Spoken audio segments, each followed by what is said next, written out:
Gonna lie, any nigga that wear these shoes, wear some Hokas, that nigga know how to do something. I don't know what he know how to do. He know how to do something. Ooh, I really wanna know why. She already heard about me. She's already point out pop. Please don't. And it costs. Okay. I 3D printed a $1,100 chair. $1,175. But what if I could just 3D print it? After all, the chair is made of plastic, and I've 3D printed designer furniture before, like this Magic Spun chair. Oh my god! And while my 3D printed version was far from perfect, it showed me that this concept is possible. But why settle for a proof of concept? Wait, can I I've 3D seen print the this dude fortune before. chair so I swear that he made like a bench or something. Or like, he made something crazy, but I remember this dude though. it looks just as good as one you would buy from a designer furniture store? Oh, and this time, no print farm. I'm 3D printing every single piece myself. Wait, a print farm? Chair so it looks just as good as farm? one you would buy from a designer furniture store? Oh, and this time, no print farm. Oh! Holy shit! I'm 3D printing every single piece myself. Now, designers don't usually publish 3D models of their furniture online, so I had to recreate this chair completely from scratch. For the spun chair, this was actually pretty easy. I was able to find some drawings, and since this shape has circular symmetry, I could just trace the profile, rotate it around an axis, and adjust my model from some sneaky measurements I took at a fancy furniture store. But this shape is a bit more complicated. Or is it? It's really just an elongated fortune cookie, that's where the name comes from, and that's pretty simple to make. You just fold a circular piece of dough. Is that dope? Why is his But hands the shaking 3D like modeling that? software that I normally use, Fusion 360, is really bad for organic modeling like this. But I heard that there are some iPad apps that make organic sculpting really easy and intuitive. For this project, I learned Nomad Sculpt, and I would highly recommend it as a way to get started 3D sculpting. The app is only $20, and after a few hours of following along with some YouTube tutorials, I was pretty much ready to attempt the fortune chair. Unfortunately, my original plan of folding a virtual circle of dough didn't really work. The software just doesn't let you manipulate a disc in that way. At least after 3 hours of YouTube tutorials, I couldn't figure out how to do it. So I changed gears and started with a sphere. I could manipulate this like a ball of clay. Pushing, pulling, creasing, smoothing. I actually restarted this process 7 times, just taking what I learned and starting over with a fresh ball. It took me a full week to finally get a model that I was happy with, but the work wasn't over yet. Once I brought the STL into Fusion, I cut a section through the middle and saw that the seat profile was a little too chonky and lumpy. It looked like it would just dump you right out, so I spent another day making super subtle adjustments in Nomad Sculpt, bringing these models back into Fusion, checking a section view, and repeating this process until the profile finally looked like a comfortable fortune chair. Now, because I modeled this chair completely looked like a I'm gonna be honest, what's the difference between this one and that one? It's not too much of a difference between it being like a little bit smooth. comfortable fortune chair. Now, because I modeled this chair completely from scratch, I was a little worried that it was going to look too different from the real fortune chair. But when I brought in some reference photos to adjust the final proportions, I was stoked to see that my version looked almost identical to the real one. We had to split the Magic Spun chair into 63 pieces so that they could be made on the printers that Slant 3D uses at their print farm, but I only had to split the fortune chair into 21 big chunks thanks to the sponsor of today's video, the Soval SV08 3D printer. This Mountain Mama not only has a massive build volume, but it is fast, which is pretty important when you're printing 21 gigantic pieces. This first one only took 9.5 hours, and I thought it would save some filament by modeling in these big voids, but when I set up the second print, I was surprised to see that including the voids actually used more filament than not having them at all. This is because the vast majority of the print mass is in the walls. That infill is only 15%. It barely weighs anything. But if you replace that with solid walls, even if they enclose empty space, you're not really saving time or filament. Marley, will this 3D printer be on our dining room table for the next 3 weeks? No, Eden. It won't be on our bureau. Now, because the SV08 is so fast, it's pretty loud, so I actually moved it onto my balcony so I could keep printing until I could move into my new studio a few days later. Printing outdoors is not normally recommended, especially when it's cold outside. It can wreak havoc with bed adhesion. But Soval also sent me the enclosure for the SV08, which kept the print in a nice, warm, draft-free environment and allowed me to successfully print That shit outside. looks sick.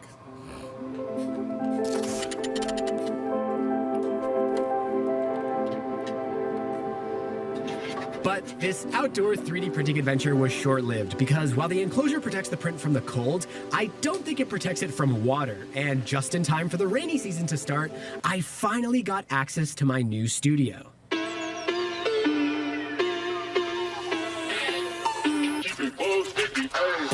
To get all the pieces made, I was pretty much printing full-time for a month, and the SV08 is packed with convenient features that made this process easy, like Wi-Fi connectivity so I could send files wirelessly, and automatic bed leveling. If you're looking for a massive printer that is fast, capable, affordable, and open source, check out the Soval SV08 via the link in the description. That's a long Also, ad. this color-changing PLA is also made by Soval. I'll have a link for that down below as well. Okay, I have a confession. I kind of lied. Yes, I originally split the chair into 21 printable pieces, but you might have noticed that some of these pieces aren't taking full advantage of that giant build volume. I actually split up some of the awkwardly shaped pieces so I could avoid using any support material, and to make everything just go faster, I also split up some other pieces so I could print them in parallel on my smaller 3D printers. I modeled alignment holes into all the pieces and put them together with 3D printed dowels. These aren't providing any strength, they're just to line everything up. The strength is coming from 3D glue. This was my first time using this stuff, and it's not a glue, it actually melts the PLA, so when you apply it to two surfaces and press them together, you're essentially welding them together, creating a connection just as strong as the material itself. It's pretty amazing stuff. This was my first time using it, and it was about 1,000 times better than the epoxy mess I created with the Magispun chair. The chair is falling apart as I'm putting it together. Altogether, this took 17 spools of filament, bringing the running material cost of this chair to $306. It's not bad. I kind of don't believe this is going to be the full chair.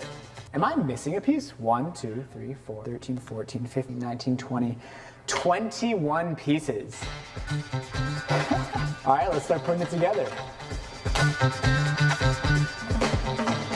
It's fucking hard, man.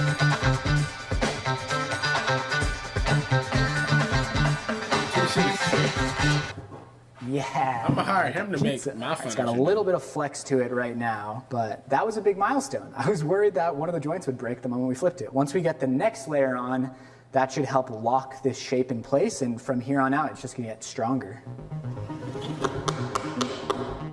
So this is the part of the video where you might expect me to tell you where I posted these files online so you can 3D print your very own $1,200 chair.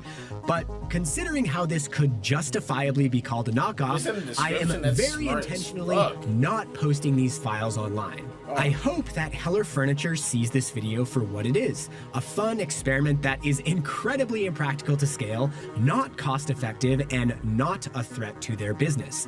In fact, I hope it helps their business. I hope this video makes people see how cool this chair is and they end up buying a real one.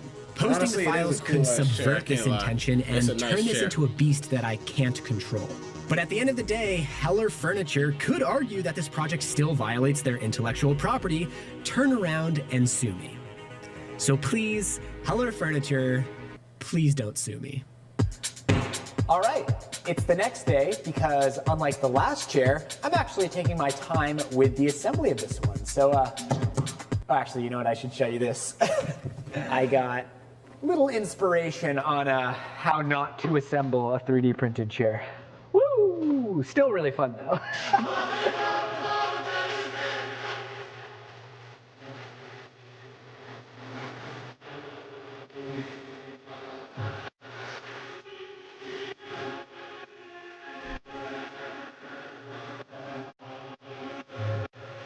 I actually felt so satisfying to finish, bro. Like this piece right here. Like it took him like at least a month to make this. First sit test. Ooh, that is. I ain't gonna lie, any nigga that wear these shoes, wear some Hokas, that nigga know how to do something. I don't know what he know how to do. He know how to do something. I can't lie. Chat, am I lying? If he wearing these shoes, he can do something. Something. Arts and crafts, wood shop, calculus, something.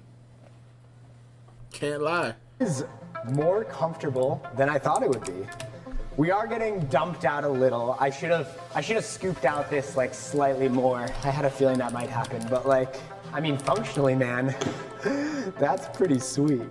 This thing looks almost surreal, and I kind of want to leave it. In fact, I had some patrons and YouTube members hoping that I'm gonna keep this look, but the vision is to get this looking like the original, which means sanding the inconsistencies and So I wonder how they disguising made this in real life. the patchwork. Just between you and me, though, we know that it looks like this underneath. Let me address the elephant in the room.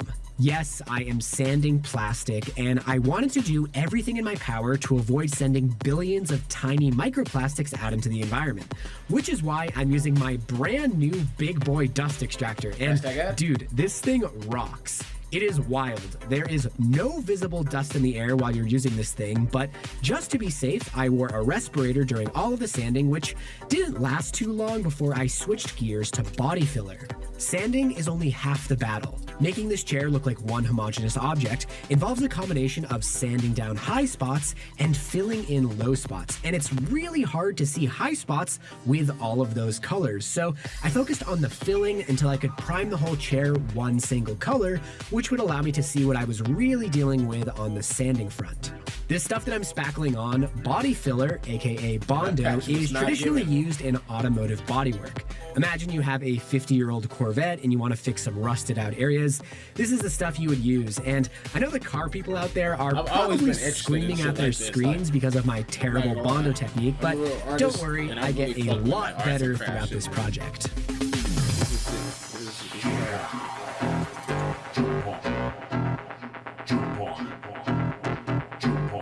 After hours of filling seams, I sanded the entire chair with 80 grit, focusing on the Bondo, but before I could prime this thing and finally see the chair in a single color, I had to fix something.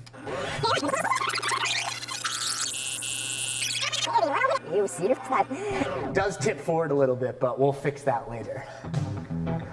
Kind of helps you get out. In hindsight, it seems obvious that a curved front edge would tend to tip forward. I even saw it in my scale model, and when you look at the real Fortune chair, you can see that they have these little feet to counteract that exact problem. So I printed some simple feet that are perfectly contoured around the base of the chair, used 3D glue to glue them in place, and before that was fully cured, I put a piece of plywood on top to make sure that they all sat on the same plane.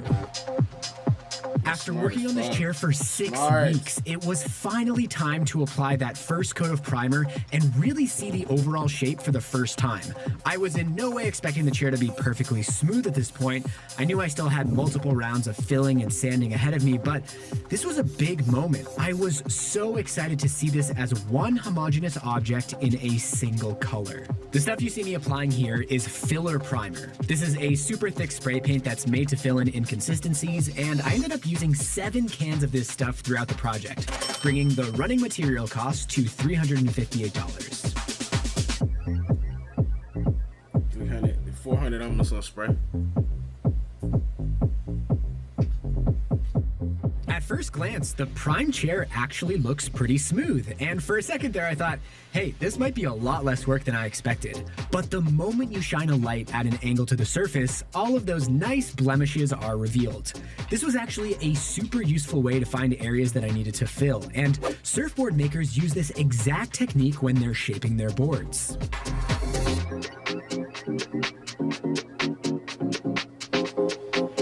Now you might be thinking that this part is unnecessarily wasteful. I'm basically sanding away most of the primer that I applied, but remember, the goal here is to create a smooth surface by filling valleys and sanding down peaks. I'm just sanding off all the primer and Bondo that's on the peaks, and now when I go back with a second coat of primer, the surface is already so much smoother than after the first coat.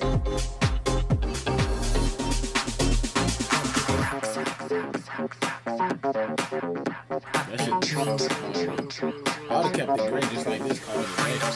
After 2 coats of primer, we were looking pretty good, but not as uniform as I would like, so I went back for round 3 with the body filler. And for those keeping track at home, I used about a pound of Bondo, bringing the running material cost to $373. This chair is only $1,100. Oh, and I realized I forgot to include the 3D gloop. I used 2 4-ounce containers, double as much as I was expecting. That stuff isn't cheap at scale, and that bumps up our material cost to $443.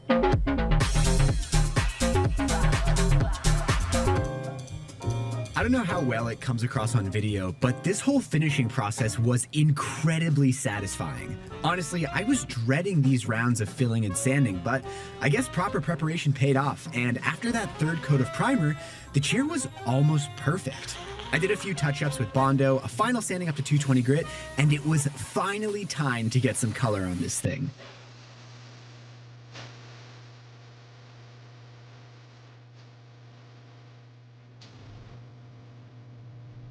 All right, I know what you're thinking. Orange. Really, Morley, pumpkin orange? Well, I will have you know that this is rustic orange, but it goes on a little brighter, a little more Home Depot than I was expecting. And when I started spraying, I did think, have I made a terrible mistake? Nope. It's a pretty sick color.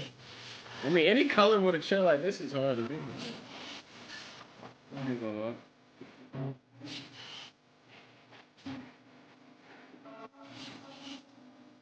So that first coat didn't look great, but first coats never do. And as I applied 2nd and 3rd coats, this color really started to grow on me. The orange is a bit brighter than I planned, but I feel like it really fits the postmodern wild aesthetic of this chair. Now my wife, Eden, hasn't seen the chair since it was printing in our bedroom, so I was really excited to see her reaction to the finished piece.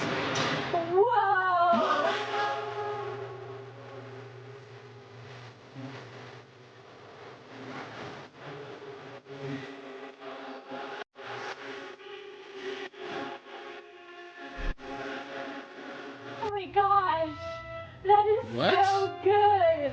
Damn. He's going crazy with the cushion for I just sure. saw that. This nigga been in chat. What's going on here, right? I like that it looks like handmade. Like When it you looks drop like that, you when you drop molded it that. out of clay. This is going it's stupid not though. perfect, I can't lie but to you. it's pretty cool. I Hey think. man, I think bro. it's really cool. Yeah. Oh, that's actually really lovely. Oh, really? Yeah. Should I bring it back to our apartment? This is crazy. This chair is No. only $1,100. Special thanks to my top in supporters real on life. Patreon and YouTube memberships, Paige Arlt, Luis Armendariz, and my mom, Kathy Kurt. Love you, Mom. Oh, that's it?